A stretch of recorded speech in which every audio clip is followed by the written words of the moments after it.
Okay, so bad arguments, Platitude, Caricature Ridicule, EBM. I'll try and explain what that means. Really, I guess insofar as I don't have any area of specialism at all, it's just the application of fairly mundane, simplistic philosophical, analytical methods to debates of practical import of one sort or another. And I kind of wandered into that area very much by accident. I got a job at a medical school many years ago, medical school in Liverpool actually, and one of the first things I was asked to do for that job was do an analysis of certain policy documents. And the idea was, and I will use words like fallacies, I'm sorry to say, to dull levy of people, I was supposed to look at these documents and try and kind of get a sense of how good or bad the arguments were. What were the arguments? What were their, in a sense, premises and conclusions? What were they starting from? Where were they going? What were they trying to show? Documents that were written by tons of very senior people in the health service that had, including many senior academics, and of course, were great grand claims that were going to transform the practices of everyone in the service and doing everything, sort of doing new years, etc. And looking at them, it seemed fairly clear from early on they were a catalogue of elementary fallacies of one sort or another, crude fallacies of ambiguity and so forth. And this just seems, this seems strange. So it was when I published my first couple of articles based on this exercise, on the one hand, well, it immediately raised there was a political significance to it. On the one hand, there was a senior manager who wrote to the editor of the journal and published the papers saying that it counts as institutional subscription if any more articles by me in that journal. And I counted hostility with certain groups. On the other hand, I'd walked into some kind of conflict, just by doing the nice Socratic thing and asking some naive questions. Right? What are you on about, basically? Right? This is a hostile act, it's perceived politically. And on the other hand, there's loads of practitioners wrote to me saying, thanks for this, Mike. This is fantastic stuff, right? We want more of this, right? Should see the stuff we've got to work with. Sending me documents they've been given and saying, will you do a similar thing with this, please? You do an analysis of this. So like, all right, and if someone asks me to do something, I'll just go and, whatever they want to do. And so I kind of made bad arguments my specialist area.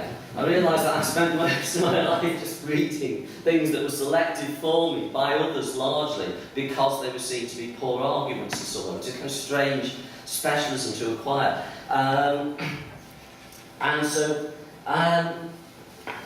of the things that puzzles me about it is, why is it such a large area and why are so many well-qualified people its contributors?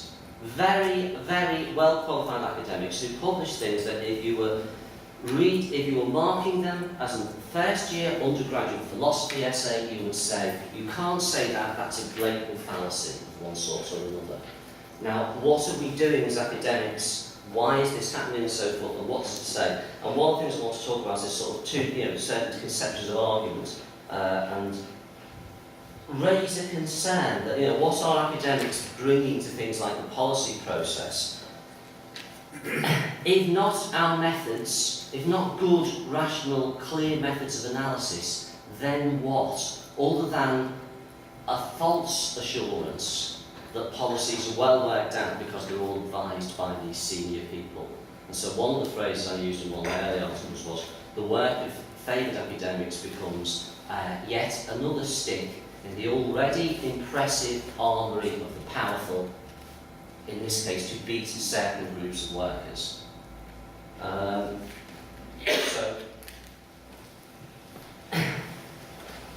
One of my favourite quotes, critical system is society's one sure defence against tyranny, from J.S. Mill on liberty. Now again, some of us can sneer at this and say, well, that's a platitude anyway, everyone agrees with it, etc. And people indeed say they do, but I think you can spell out a notion of critical citizenry and what it is to have people thinking for themselves, such that there is something substantial about this claim and something important about it. that we need to be trained to think for ourselves if we are not to be the slaves of those who will manipulate our opinions in all sorts of ways. Now, a quote which we're probably, well, I'm assuming we won't agree with. Now again, there it is. Yeah, you see, you can see this is the scholarly part of the day, right? My reference source here is bloke from Ivanhoe, right? And I should emphasise I'm not referring to the book, which I haven't read. I'm referring to a film I saw when I was a kid, a film of Ivanhoe. Basically, it's trial by combat thing. There was some woman who, I forget, she was accused of something, like it was witchcraft, adultery, I don't know, but their way of deciding whether or not she was guilty was to have two big guys with swords fight it out, and the one surviving at the end, obviously, the side he represents must be speaking the truth, right? Now again, if the Lord is going to intervene, why do it like that? Why not be more, well, on bloody Occam's razor and the principle of sufficient reason, why not just directly affect people's minds so they know she's not guilty? Or even just say, like, have a voice from the clouds go, she didn't do it. Instead of you empower the soul of this one guy, right? Now, obviously, that is not a method of argument that we would accept as valid. And yes, of course, if we are happy to be swayed or, as I think John Levy used the word, seduced by the best rhetoricians, the most persuasive arguments, then we're adopting a version of this. We're saying that those who are the most rhetorically strong and the best at wooing us in certain ways are more likely to be speaking the truth than those who are less rhetorically gifted. And I think that is as indefensible a position as the principle that the person who's the best swordsman is most likely to be speaking the truth. So, what I want to do fairly simplistically is distinguish two concepts of argument. And this is the bit that our argument theory colleagues will perhaps see as the Teletubbies part of the talk. So, how does it work in popular discourse and academic discourse? And what I'm concerned about is what I see as a decline in the standards of each. Now, what I'm not saying is, it's not saying there's some kind of the opposite of Platonism the other day, that some academic discourse is inherently best and should inform popular discourse. As I tried to say in one of the discussion sessions yesterday, it does seem to me academic thought and argument is an extension of our normal critical process. So then I gave the football analogy yesterday. I was saying, which certain people parodied me on by saying that I seem to be implying that the difference between me and Wayne Rooney was largely a matter of me not being bothered to have put in the practice. But basically the point is, what a sports person does isn't a difference on a different plane. It's like not a different activity per se than what the average person does doing physical exercise. It's just that you train yourself and you perfect yourself to a certain level. It seems to me that thinking critically is the same thing. We hear and criticise bad arguments all the time. In everyday life, people are always trying to convince us of one thing or another, and we sometimes think, hang on a minute, did he really say that? That can't be right. And we think about why. It may be something obvious, it may be something subtle buried there, an argument that, as it were, was valid if they weren't taking credit, that we don't actually accept. Academic thinking has just come out of formalising these processes and trying to do them better, or at least if academic thinking is doing what it should do, it is formalising these processes, trying to do them better, trying to help us train ourselves to do them better. I do think it's a social duty of academics to engage with popular debate and raise its standard. I don't think there's anything arrogant or pretentious about us thinking that we should be able to do this. If this isn't what we do, what the hell are we being paid for? Right? This is what most of us do in most academic areas. We want to comment on the standards of discourse in the population at large. We want to look at the public debate and say, is there something to worry about here? And those of us who kind of are aware of the world, in many ways, yes, there is. It's therefore the social duty for those reasons, engage in debate, and I've used this phrase when I was talking particularly about philosophy, critical thinking, training in intellectual and moral self-defence. The idea that we're under attack from all sorts of areas, with all sorts of attempts to sway us around to certain points of view, and being able to think critically does arm you in some ways against getting the wool pulled over your eyes. Now, yeah, I put the phrase in the book, which was in 2002, asked the publishers to bring some copies to try and flog, and of course that it was easy to say they couldn't open the shed, so I don't actually have any of these, but there's a book about ethics management methodology where I tried to defend this notion of critical thinking, and what I said there was, as academics, and this does reflect something which Don said yesterday actually, he made a similar comment about, so we need to ask the question, who is my audience? Right? If we're going to be trying to sort of do academic work and make it mean something, we have to ask the question of who are we talking to, or who are we writing for when we produce that piece of work. And one possibility is other academics. A lot of academics just write to have their stuff read by other academics and develop discipline. I don't see anything terribly wrong with that. That seems to me a perfectly reasonable way to go about the business. Some academics, members of certain elite groups, will see themselves as writing for an audience of politicians and the powerful. And a lot of the problem with certain types of applied debate, political debates, is that even when people know really that no politician is ever going to read their stuff, they still write as though they are. So the only way you can do politics and think about politics is not to ask how different populations and different groups will respond to what's happening in the world, not to kind of put it from certain particular points of view in that way, but write instead as if, what kind of society should we have?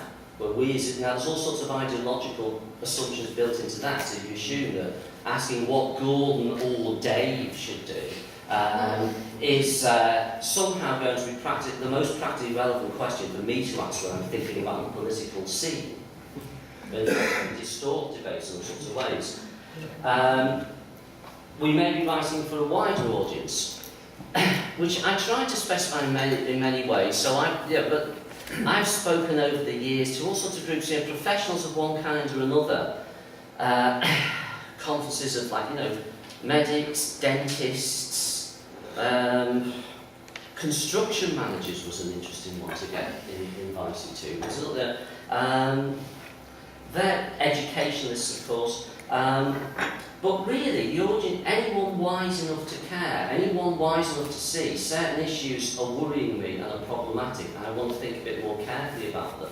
I think that is what something says, as philosophers in particular, we should be trying to address those audiences where people believe me write it up. Because there's an intellectual vacuum out there in the so-called real world. Where all sorts of horrible things are happening in the workplace. Now, most of my stuff, I guess, certainly directed at groups 1 and 3. As I say, I'm not a member of the elite that sits on top ethics committees or writes or hangs out in certain circles, or is part of celebrity culture. There's a minority of academics who do that and become popular figures.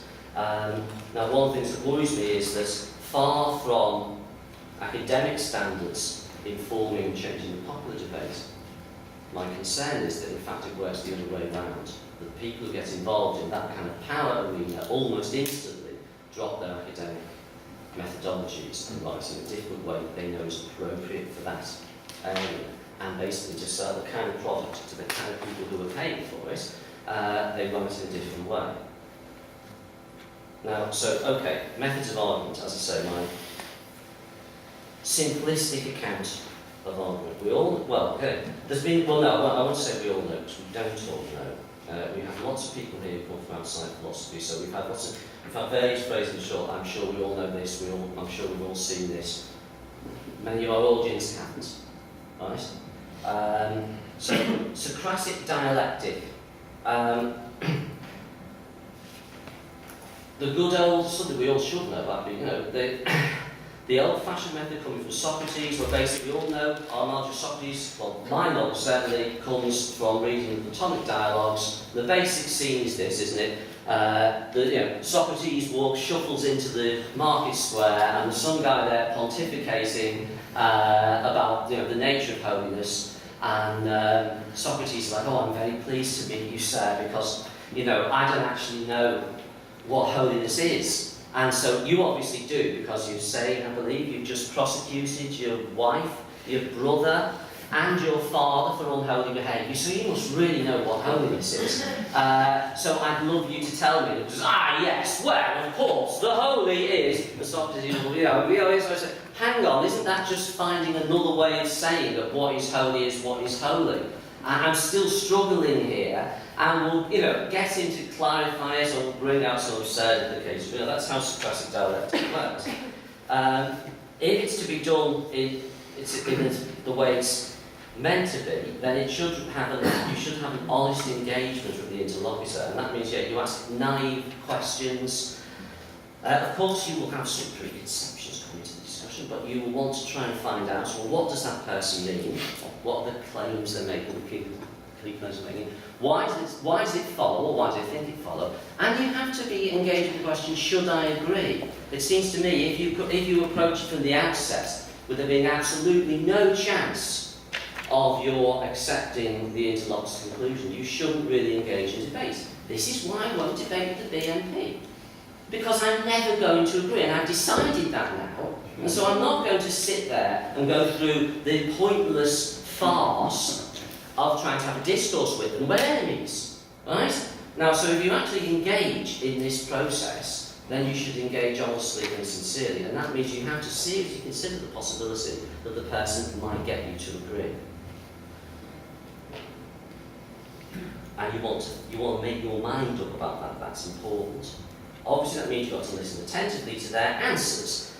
The key goal has got to be to get an adequate reconstruction and understanding of their view. Otherwise, of course, you're not responding relevantly. Now, this should be the stuff that we're teaching to our students, it seems to me.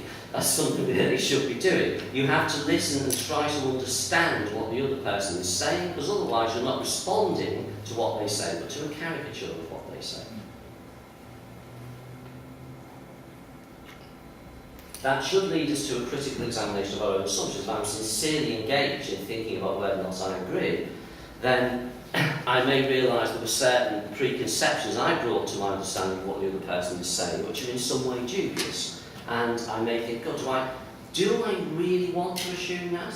It has to be in principle possible that I might revise even some fairly fundamental assumptions that I have. And so we have to follow a line of reasoning to its logical conclusion, arguably, wherever this may take us. I say if the conclusion is really crazy, then we might have to go back and re-examine some of our assumptions that led us there. But isn't there, there's a wonderful moment in the Republic where there's Socrates, he's just demolished the argument for egoism that Thrasymachus puts forward, and then Socrates supposedly is moved to tears, isn't he, by his students. Loughlin, and who's the other? It's not Sauron, that's Sauron is the necromancer from the Tolkien novels. Who is it? The other student with Socrates. Yeah. Yes, right. Now, these students, right, because they are not happy because they don't feel he's given the egoism a fair crack of the whip, and they want to construct a much better argument for egoism than the one that Thrasymachus presented. And Socrates knows that they are both totally opposed to egoism as a conclusion, but their commitment to the argumentative process is such that they're not going to have that view written off until it's had a proper hearing. And that's something, there is an ideal there that is part of the spirit of the notion of this conception of argument and debate. Now, obviously, and I'm setting up a fairly contrast which some of you may think is simplistic, but I think there's something to it. We know that political populist debate has certain typical features which are obviously very, very different, and that the notion of argument there is, of course, different.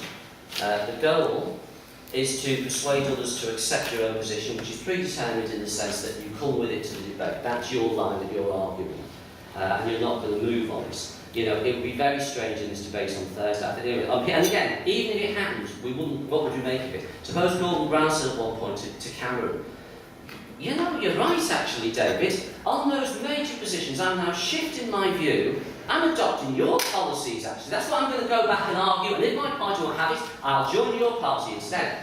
Cameron, what would you do? How would you respond to it then? He'd have to see this as a particularly devious rhetorical strategy of some sort. He couldn't think that Gordon would change his mind. He'd be like, he's stolen my policies! He's stolen them! That's the sort of man we're dealing with here. This is why you should vote for me, you know. I will steal his policies. And so he wouldn't just like, he wouldn't expect that. So that means you're not actually trying to engage with the interlocutor and convince them of a position. You are trying to convince a third party, the audience to the debate, someone else, that the other guy is wrong. And the interlocutor is the opponent in this. This is a conflict of a certain sort. It's not trial by combat, but it's still a form of conflict. So you're not looking for a relevant and accurate reconstruction, you're looking for a reconstruction of the opponent's view that convinces the audience the opponent is not to be taken seriously. So there are all sorts of ways you can do that. You may imply the opponent is ignorant or corrupt, or being willfully perverse, or in some other way lacks common ground with the audience. You know, it's a, we have common. And I think that's one of the most comical things about this current debate, is watching these obvious toffs, Cameron and Osborne, trying to show how they have common ground with the ordinary guys. So they need to be photographed next to sports figures doing charity runs in both of them or whatever. There was a get Michael Caine on because they reckon it seems to be mistakenly that this is a popular person still in the UK, that the average young person knows who the hell he is, and so forth. And to try and, in some desperate way, to say, yes, just because we look down your nose at the likes of you, you know, and culturally we have nothing in common, let's pretend we do.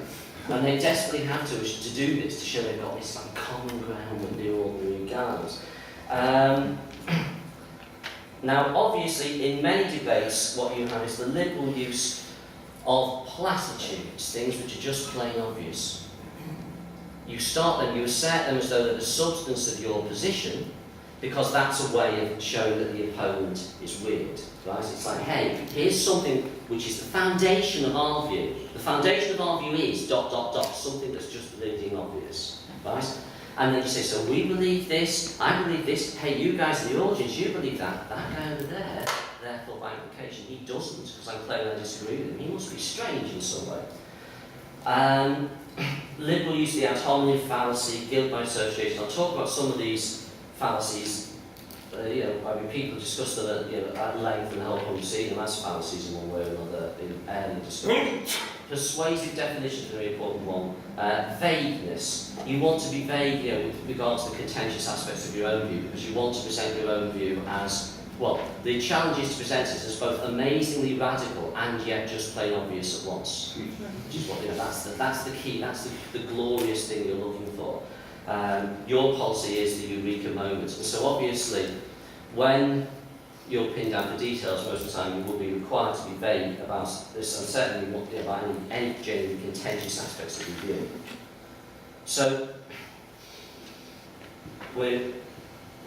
two notions of rhetoric and what I want to sort of address, which is really relevant here. I mean, Don talked about arguments being logical as opposed to being persuasive. I think, arguments obviously are meant to be persuasive, but there are obviously different senses in which arguments are persuasive. And so, I mean, clearly, what we've seen is an interest in rhetoric as an empirical study, the psychology of persuasion, effective methods of getting people to believe a conclusion. That's become a major area of interest over the last 30 or so years. What does persuade? Now, obviously, the more old-fashioned notion that I was linking to logical and Socratic, informal logic, the Socratic notion is rhetoric as philosophy, which is the ethics of persuasion, which is a normative concept. That's to say, you're thinking about what should persuade. What kind of arguments should I employ? What are the proper methods of argument? You don't want to win someone over on this view by an illegitimate method. And so what's the debate then is about what is and is not an illegitimate method and how do we determine this?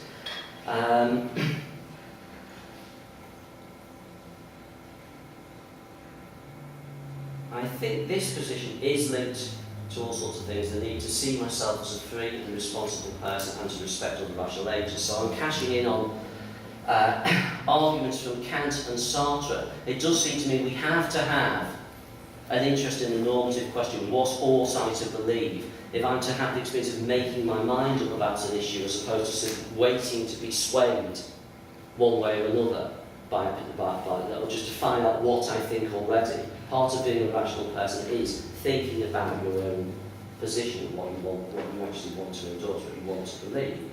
And of course, the standard Kantian argument, this I think is quite important. I must respect other people as rational agents by presenting them with honest reasons, an honest account of my reasons for believing a particular claim, position, what have you. Because otherwise I am effectively acting, I mean, the sketch of the Kantian argument is I'm acting as if I'm the only free person in the room otherwise. So I make my own mind up as a particular position is correct for certain reasons. If then I just think about the best way to sway you into forming the same conclusion without being honest about what my reasons are, then I am treating you as a mechanism. I'm not treating you as my equal, also able to weigh the reasons and come to a decision on the issue. And I do think it's linked, as the Mill quote reflects, to intellectual progress and any defensible notion of political freedom. It is going through this kind of process that enables us to go back and question our own underlying assumptions and ask ourselves, do we really want to see the world in the way that's led us to have these problems as apparently intractable? Do we have to go back to this? So look now, we're talking, we've got economic growth and what have you, this kind of the assumptions of our own economy are leading us to an ecological catastrophe. The logic actually tells you that we need to revise some of the most fundamental assumptions, it seems to me. Until we do that, we won't have progress, so we are at risk of killing our children, basically. Now, it seems to me any meaningful notion of political freedom is related to this. If we really just believe in the rhetoric in the first sense, it's all just about what's the most persuasive mechanism, then basically the world belongs to people like Rupert Murdoch. It's whoever owns the best methods of non-rational persuasion will win the debate. Now, we feel that if we even have a sense that there's anything objective about that suggests we have some link to the philosophical notion of rhetoric as actually being important. One of the reasons why it's called as a fashion, of course, is for some which philosophers are heavily implicated in, which is the rise of certain types of positivistic assumptions to the effect that should questions, normative questions, are somehow non-rational, can't be debated. It's just a matter of what you will think, the subjectivity of the normative. And if you believe that, everything is lost. There has to be, we have to have some notion of rational argument about what we should think, or else you can't even argue for the view that the subjectivity of the normative, can you? You can't argue for anything. You just see what you think anyway. So, the interest in the first type of the parts of puzzle first, though, rhetoric as an empirical study, that's the thing that's cool and trendy in all sorts of areas. So we've seen a big expansion of research in communication, where effective communication is invariably treated as a branch of motivational psychology. So there's the stuff I've been given to analyse over the years. I've reviewed books for management theories, for NHS management and so forth, and they've all got these pragmatic type, slogans in the title. NHS language, getting the job done. Get your message across. It's always about you've got a message, and it's how do you get this audience out there, this particular working population to accept it. And it is about acceptance, it's about teaching to have leadership skills, to move the population, this notion of transformational leadership. The idea that you learn to be the kind of guy who goes out there and you have this stupid, lazy, conservative workforce who think that just because they've been working in this area for 35 years, they know something about it. And you need to show these idiots that in fact they don't know anything about it. You do, because you've read these books of management theory, and you come in and you've got to learn to be the kind of guy that moves them, gets them off their asses.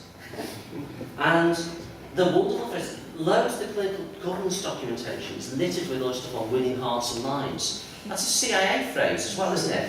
Right? You can do a comparison between the language of, like, the CIA's covert ops people and the language of contemporary management theory. And there's just loads of overlaps. It's amazing. And wonderful phrase like deliver support. We will give you mechanisms to deliver support for certain causes. If you think what that means, so, other people's support is a product we can supply for you. Here, we're a group of theorists. Buy our book, come to our conference, and learn how to get support from the population you want it from. And it's wonderful, the quality guru, sort of, it's about making effective communication. It's about making conformance automatic. Engendering cultures of dynamic self-correction, so the workforce immediately tune into whatever your position is, and all the stuff about how to position yourself as. And this is something that politicians are always desperately doing. Is that what's my posture now? What should I be seen as in this context? He's doing this. What's the best way? What's the best gesture for me to hold up in response? Loads of stuff on positioning, and it's this job of positive focusing. You get that, you say, you have to have a positivity in the organisation, so then any critic is immediately being negative and is therefore baddie. Basically, the rise in spin propaganda and bullshit in Frankfurt. So some of our rhetoric students like the fact that obviously they're in classes, they can use the word bullshit legitimately because it's a technical term, right? And the students love that. So, because obviously, Frankfurt's point is that the bullshitter is different from the liar. The liar is trying to deceive a particular person on a particular issue. The bullshitter is indifferent to the truth or falsity of the message of the claim. It's about getting the message across. Now, this seems to me, this kind of literature is a classic instance of this. And people often say that Blair was just a constant bullshitter. He just kind of lost all interest in what was true or false. Everything was like, what's the message today? What's the agenda today? And this seems to me to be literally that, because it's about saying whatever your messages will get it across. So there is a management text. I don't have the reference with me, but I also give it to you. There's a management text called How to Get the Turkeys to Vote for Christmas, and I think that gives us some indication of the mindset of people in the area. And this is so, opinion management, perception management, culture management, these are phrases that have sort of entered the discourse, and they're all about rhetoric in the second sense, the sense about this as an empirical study, how to get the most effective mechanism of persuasion. So, persuasive definition of buzzwords. So in the book a few years ago, I wrote quite a lot of stuff on this, and I wrote an article called On the Buzzword Approach to Policy Formation, which a lot of people in the NHS seem to like. It sort of resonates with their experience, I think. But basically, the terminology persuasive definition, this is nothing new. This is not, by any means, cutting-edge argument theory. I think at least, there's C.L. Stevenson in the 40s, was that the first source for the term persuasive definition? It's been around a long time. But I sort of try to, Stevenson's, I'm not interested in his position in meta-ethics. But basically, it seems to me the device applies very much to a lot of contemporary debate. So I try to characterize the buzzword approach in the following terms. Basically, if you're trying to sort of move a population in a certain way, you claim ownership. And again, ownership is a term used consistently in things like management literature. You claim ownership of certain key terminology. So terms like quality, excellence, efficiency, equity, accountability, teamwork, ethics, what's the thing? And indeed evidence. What's the thing about these words, right? There's different things they might mean. There are, Stevenson talks about two components they mean, and you may say there are more components, and that's their meaning. They're also, but the key dichotomy is we don't have a clear sense of what they mean in any substantial sense, and until you apply them quite specifically to a particular context, we can't be expected to. But we know that they're all kind of good things. We like all of them. It is somehow strange to be opposed to them, be against them. Now, what you do is you claim, according to this opinion management theory, you claim ownership of them. You do things like you name theories or movements or approaches or agencies after these key terms. Right? You put the terms into the names of your theory, approach, or your organisation. So CQI is continuous quality improvement, TQM is total quality management. These are approaches to organisational quality and management. QAA is the quality assurance agency that oversees quality in the education sector, in the higher ed sector. NICE is the National Institute for Clinical Excellence. EBM is the evidence-based medicine movement. And the point is, what you do is you then claim, as it were, in some way, authority to define what these terms mean in operational terms. Now, what you then do is construct platitudes and treat them as axioms. And I think you will find phrases like, it is axiomatic that this organisation should display quality in all of its activities. It is axiomatic that we should offer the best possible care affordable. Now, what are you committing yourself to with that? That is, there's no substantial commitment there to any particular thing. Now, what you then do is employ simple fallacies of ambiguity. So to take again, I'm taking these from documents I've responded to over the years. All organisations, should have rigorous ethical procedures. Right, that's statement one. Now, by within the same paragraph, we are talking about setting up regulatory mechanisms to control the professionals in the area. Right? Now, what you're doing then, at some point, the meaning of the platitude has become not a platitude. It's taken on a more substantial notion, rigorous ethical procedures, which we all kind of agree to. Yeah, we want places to be more ethical, not less, and we want to be as rigorous about it as we can do. What that means is you take a substantial chunk of the resource that could go to the frontline workforce and spend it on setting up an ethics committee. Right? And then you create all these lines of monitoring and control, all these different audit exercises, and half the time of the workforce is spent conforming to those requirements. Now, it's not clear that that makes the organisation better in any meaningful sense.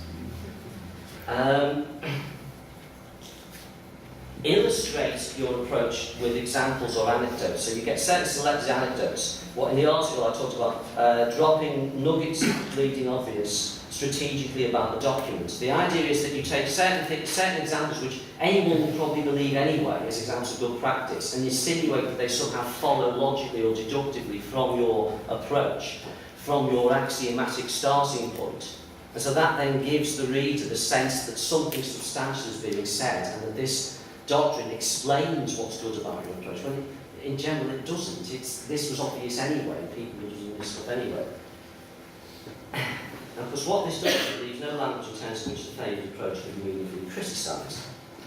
And I've argued that this form of opinion management is the manipulation of an intellectually disempowered populace. You're a disempowered people, you've actually taken something that used to be common property and made it, a language basically, and made it, you've privatised it, you've made it the special property of certain groups who then determine what is and what is not quality, what is and what is not ethics, and so forth, without any argument having ever been resolved. I mean, that's the thing that worries me about it. If an argument had been resolved, a substantive argument, I wouldn't actually have a problem with that process necessarily. It seems to me there are certain arguments that are resolved in history. I think certain arguments about racism have been resolved, and we should not not anyone we should reopen the debate about witchcraft. But it seems to me these arguments have not been resolved, and that's what the problem is. Now, where does evidence-based medicine fit into this? Right? Now, basically, the term originates, I think its first use was 1991. So before that, people talked about clinical epidemiology, which, again, someone who's better than me can correct me, and please do, if I give a bad account of this. But as I understand it, this is basically the study of medical statistics, right? You get lots and lots of trials, and you reason probabilistically based on meta-analysis of the data, right? Now, clinical epidemiology is not going to be a term that gets It's not going to become a massive buzzword disease. It's not going to have a massive movement of people going out going, clinical epidemiology now. Evidence-based medicine is a different prospect as a term. So it's first used in 91, but the major paper is, there's a paper by the EBM working group in 92, which is cited as the main source. A group of academics at Masters University coined the phrase, people like Gordon Guy and Dave Sackers. Their background is clinical epidemiology. It's been called all these different things: an approach, a movement, a paradigm, scientific revolution, a methodology, philosophy, a process, practice, new type of thinking, system of regulation / audit, and a set of principles. Now you'll find these descriptors in the same document. You'll probably find most or all of them in the same document, sometimes in the same paragraph. And references to paradigm, scientific revolution are always accompanied by a proper bracketed reference to Thomas Kuhn. Never any explanation whatsoever about how the term is being used in this context. Or very little indeed. Now, when it starts out, nonetheless, it seems to have some real substance to it as a doctrine, or approach, or position, or whatever you want to call it. And one of the trouble is, when you have so many different words, and one of the things with EBM is it turns out to be a moving target. Trying to characterise what it is so you can criticise it is very difficult. Whenever you try and say you want to criticise it, the defenders will all say, we haven't understood what it is, obviously. Right? And so if I say it's a doctrine, then one of its defenders will say, doctrine? And then you have to find the source. Yes, Gordon Guyatt says in this article in that year he calls it a doctrine. And then they go, oh, all right then. So whether we've got a doctrinal approach, it does seem to have some substance. So basically, EBM de-emphasises certain things in medical decision making. It de-emphasises intuition, clinical experience, pathophysiologic rationale. Again, someone can define this better for me, I'm happy to, but as I understand it, this is just basically the application of current models of the body, current medical theory, basically, to pathological conditions. It's the understanding of disease and so forth, given our current medical theories. It de-emphasises these things as sufficient grounds for clinical decision-making and stresses the examination of evidence from clinical research. Now, this is then meant to herald in a new era of medicine. One of the interesting things is in all of the EBM guidebooks that are published, they always talk about, at some point, about the need for humility. It's always the which I always find very funny, because EBM authors, the least humble people I've ever got, their method is always going to change the entire world, save millions of lives, revolutionise everybody's practice. Now, basically, it seems to something clear here. I mean, defences of traditional medicine, EBM is often contrasted to so-called traditional medicine. Now, defenders of whatever, which again is not as clearly defined as one might expect, but defenders of a more traditional medicine will say, well, hang on, no one ever said all those things were sufficient grounds for decision-making. No one is saying that intuition is infallible. There's loads of examples, for instance, in the famous Van Golding book about science, how intuition can go wrong. Yeah, it can do sometimes, but no one's ever said intuition is infallible. No one has ever said that using our current dominant theories will always steer you right. No, it won't. Sometimes it will steer you wrong. This is part of the problem of decision making. But what people like my associate Mark Tonelli, who's a practicing clinician, what Tonelli would say is these are all different warrants for decision making that are into play in different contexts, and you need to make a judgment about what emphasis to place on each of them in your given context. And that, maybe we should do more work on how to cultivate the right kind of judgments. And certainly, evidence from clinical research is an extremely important warrant in many contexts as well. But why are we saying that all this first lot of stuff is somehow ruled out, and this is the base as of now? There's evidence should be based on this. What's the grounds for that? Nonetheless, it's a substantive position, and so you can justify the claim to be saying something very radical. If this is right, if it turns out that we can now revolutionise medicine and change everything dramatically, so there's like 2 eras in medicine, pre-1992 and post-1992, that's a very significant claim. and authors do seem to say this. So the EBM is defined in quite substantive terms. The increased realisation of the power of probabilistic reasoning, a new epidemiologic standard, medicine based on the formal searching for and collecting of data, largely from RCTs, randomised controlled trials, and their systematic analysis. The general idea, which seems to reflect some kind of positivistic position in some sense, is that you replace subjective opinion, things like anecdote, personal judgment and tacit understanding, with objective evidence. So that means RCTs and their meta-analysis. And there seems to be a fairly clear model of science and its relation to practice in the background there. Oh God, I shall try, but I'll do my best. Science and its relation to practice there. Basically, explicit, generalisable knowledge as applied to certain context-specific problems. Right? The idea is you've got context-specific problems and science comes in, universal ideas are applied, wallop, and they solve what particular problems. Now, of course, put like that, there's a lot of objections to it. You have a clear, what seems to be a clear thesis there. So certainly that's how many people interpreted the initial Socratic paper. Well, Socratic guys and that section all of you. Now, the criticisms are fairly well known. There are all sorts of problems in the philosophy of science about the relationship between observation and theoretical frameworks, and the idea that evidence can be a neutral arbiter between different theoretical positions. Philosophers, whether you're a Kuhnian or a Popperian or you've read Quine, anyone who's read anything in this sort of area will say there are huge difficulties with that. You know, our experiments are formed within a theoretical context. There's a whole history behind them. You know, they're meaningful in that context and so forth. They're not neutral in any obvious sense between all manner of factors, and yet the term neutral arbiter will be used again and again. There are problems in the application of this position to practice, and this is what I see as actually the most serious problems. So, a quote from Bruce Charles, and again, a medically qualified individual amongst many other things.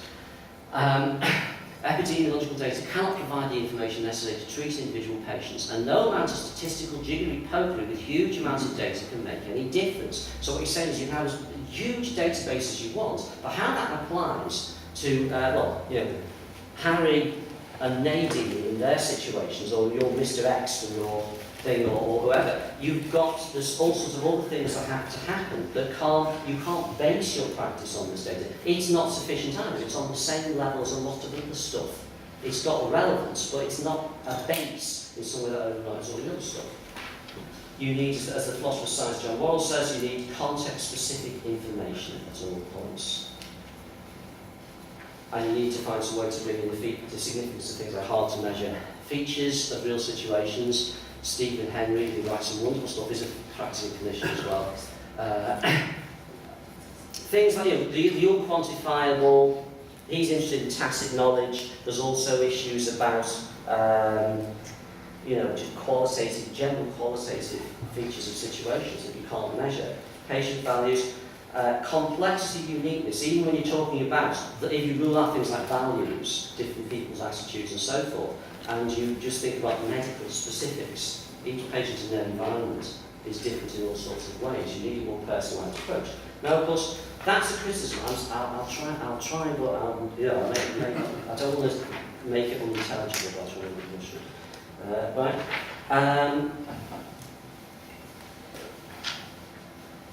These are criticisms of the interpretation I've just given you based on what seems to be the substantive definition of EBM. Right? And they're quite serious ones. I'll skip through these, but basically, there is a need for judgment, is what Rawlins is saying. And the fact that this is Professor Sir Michael Rawlins, head of NICE, is rather interesting. At the beginning, NICE backs EBM to the hips and incorporates it into the clinical governance methodology. Now, he is making very critical statements about aspects of the EBM movement, and its denial of the significance of cultivating good judgment as a key problem to address. And as my colleague Martinelli puts it, there's important work in how to integrate the various warrants for clinical decision making, and that's incomplete and apparently no real interest in the points of EBM. They've got a theory which they now say that sorted everything, and in reality, practitioners on the ground still just have to think it through for themselves. And it hasn't actually revolutionised practice at all, though it's got a lot of funding to organise all manner of workshops to tell people about EBM. Now, what's the response to the EBM movement to these initial critiques? Well, first of all, redefine EBM in more platitudinous terms. Again, I have to skip through these things, but the famous paper by Socratic et al., the 1996 paper, EBM, what it is and isn't, that's like a response to critics. And the basic thing, conscientious, explicit, judicious use of current best evidence in making decisions on care and patients. Again, no one can really disagree with that. No one wants to see the injudicious use of poor quality evidence used in the treatment of patients. Goldacre, in an article in 2006, says, responding to certain people that he thought were bullshitters, talks about, he says EBM is all about using quantitative information in concert with other forms of knowledge sensibly in a clinical context. Again, that is a platitude, right? Who wants clinical information used in a silly way, for instance, in treating patients? Systematic approach, the acquisition of it's the same story again. Who doesn't want this? Who wants the approach to be less systematic? Right? This is Dan Zessal from this paying CEO, the graduate students of all the guys. Now, a related response is to refine the concept of EBM. So, clarification or evolution. When you seem to be fairly directly contradicting something you've said previously, we call it evolution. Otherwise, you call it clarification. In each case, the point is to show that the critic has missed the mark in some way. They're ignorant of what you actually say, they haven't understood. So you say, no, we weren't saying, when we said de-emphasise, of course we didn't mean that all those things that you mentioned were like intuition and clinical experience and pathophysiological rationale and patient value. We didn't say they weren't a part of the process. We were just saying that they need to be integrated with the best evidence. Where, of course, we've claimed the use of the word evidence to mean evidence from CTs and meta-analysis, and even things like observational studies and no quality evidence by dictate. And very importantly, the constructive hierarchies of evidence. So one part of what people now understand about EBM, there's been loads of evidence hierarchy. So you have meta-analysis RCT at the top, and then you have all these other things that the traditional medics were using as lower grade forms of evidence. Right? But there's a problem with that, and that still suggests a generic notion of evidence, of quality of evidence, as if one thing is generally better than another across all cases. And there are hundreds of evidence hierarchies. It doesn't seem to matter which one you use. We're all measured about, we said the count was about 40 in 2002. By 2006, there were 60. According to an Australian author, Ian Kerr, there are now over 100. It doesn't matter which one you use, so long as you use an evidence hierarchy, you're still evidence-based, even though the hierarchy is different. Now, once you've got this kind of response to emotion, you then caricature critics as ignorance of science. So there's that wonderful little, there's an article by Goldacre where he says, he gives a very simplistic account of how an RCT works, and then says, got that? Good, you have now passed EBM 101. So the implication there is that anyone who doesn't agree with EBM doesn't know how an RCT works, basically. So all these people, Professor Biles, Michael Rawlins, etc., all these senior clinicians don't know how an RCT works. You were critics of today's anti-evidence as cranks, eccentrics, lazy, or interestingly conservative practitioners. So a lot of these people, a lot of the time they're talking up practitioners as opposed to certain other types of critics, but then practitioners who've made it clear they disagree are obviously people that don't want to do the research, or don't want to keep up to date with the research. Out of touch academics. So Ben Goldacre spoke about humanities graduates comes in here, you're out of touch, you don't know. But there's the Dan Zessal paid CDM. This just gives people a good flavour. They say this about you, presumably, Michael. What? Is this well, you he as might, well? No, he hasn't said that specifically about me, but I'm sure that's what he would say if he thought I was important to respond to. Now, EBM has recently been questioned. This is from the group of official Dan Zessal. EBM has recently been questioned unhelpfully by certain philosophers. But the word philosophers in inverted commas. Why? Are they saying they're not really philosophers? What they're saying is that it's just to add a kind of sneering tone to the rhetoric, isn't it? We are sure the intellectual ruminations will be fascinating if only we can understand them. The debate is for philosophers, not busy healthcare professionals. For now, all we want to say is this: if you are overwhelmed by the literature in healthcare, then it doesn't matter if you're a physician, a dentist, a nurse, a midwife, or a therapist. EBM is for you. Now, this is typical of the rhetoric in the area. One of the ironies is that one of the philosophers they refer to is Stephen Henry, who is I would regard him as a philosopher, but he's also a full-time practicing clinician, one of the hardest working that I know. So, but nonetheless, it's the idea is these people all practice, they don't know what they're all about. They actually continue, is EBM a paradigm, a philosophy, or a scientific revolution? Let's leave this debate to the philosophers. This book's for healthcare professionals. We say it again. If you're drowning in the medical literature, EBM is for you. The authors at that point apparently forget that it's their own gurus, the people they praise to the skies, people like Gordon Guyatt, who introduced terms like paradigm, scientific revolution into the debate and claimed them explicitly. That's okay, but we're cracked for asking, what do you mean? How are you using those terms? We'll then leave the debate to philosophers. So what they've done is they've effectively claimed ownership of the terms science, evidence, and reason. I'll be any of us who try to use them but don't believe their position has not understood what science, evidence, and reason are. Basically, that's the rhetorical strategy. So again, bluster, make confident calls and claims. Again, this is your empirical, your illustration bit. And people say that it's unquestionably right, the only way to do medicine any day in town, here to stay. Anyone in medicine who's not believe it is in the wrong business. That's in the BMJ. It's the ultimate applied science. It has saved millions of lives. That's in Goldacre's Bad Science. Now that's interesting. Someone who spends a lot of his time insisting that other people use language clearly. How is he using EBM here? How is he using evidence-based medicine to say it's saved millions of lives? Where's the evidence for that view? If you mean something more like medics using evidence in some very broad sense of the term, then maybe that's correct. But does it really mean the doctrine invented by Guyatt, Sackett et al. In 1992? What's the evidence for that? That paper itself says, no long-term RCTs of traditional and evidence-based education are likely to be carried out. So in terms of their own definition of evidence, the evidence for this kind of claim is never going to exist. And Ken Keane says EBM rests on this position which, while probably true, has unclear evidentiary support. Well, I've asked Ken this. I saw him in Toronto. I said, Ken, how would you say it's probably true, given your own conception of evidence, if it has unclear evidentiary support? What are you saying? And Ken's like, whoa, well, I mean, he just couldn't answer. But at least he was good enough to sort of stay in the same room with me,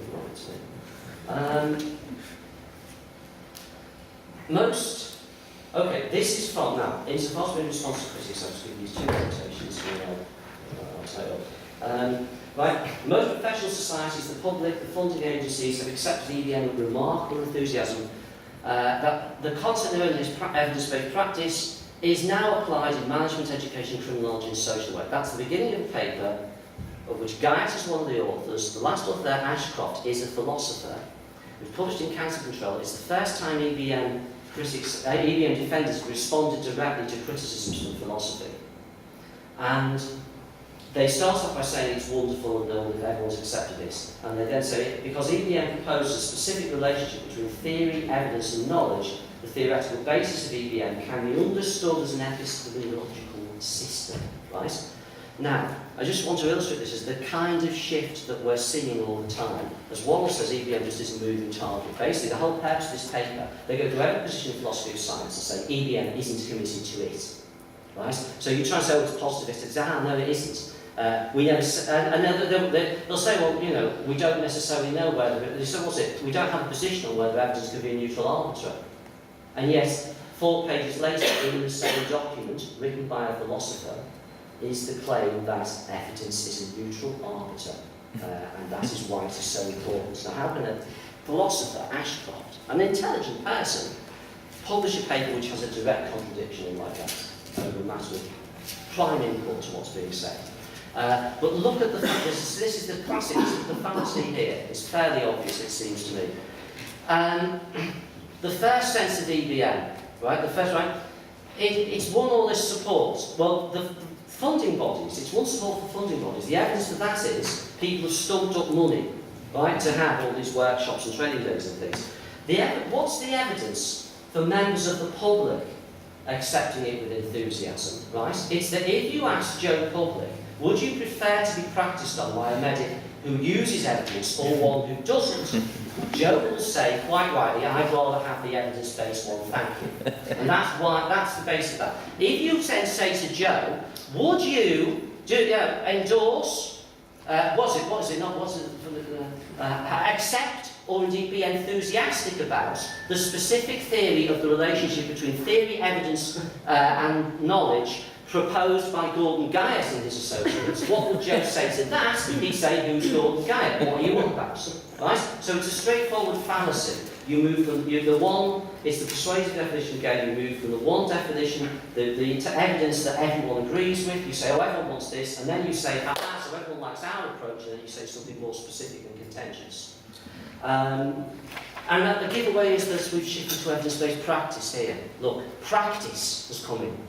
The language of evidence-based is spreading like wildfire, but the substantive methodology was to do with RCTs, right? You don't do social work via randomised controlled trials and meta-analysis. Evidence in that area means something completely different. So the evidence for the acceptance of the view is, makes the view simply associated with the terminology that characterises it. So I've put forward what I call the brand name theory. EBM is a product. It is a product attracted to certain groups, namely Group 2 politicians and the powerful. Right? It's a product that people like to fund because it's a way of showing that you are doing something about the health service. Its attraction is, it claims to be once revolutionary and radical, claims that persistently, but also it's just plain obvious, because everyone agrees with it. So it's a eureka solution. It's one of those rare things to do something that is incredibly revolutionary, and yet once we think of it, we can't possibly deny it. And that's the kind of project you have to produce if you're an academic who wants to sell a theory, a movement, an approach to policymakers, to funders.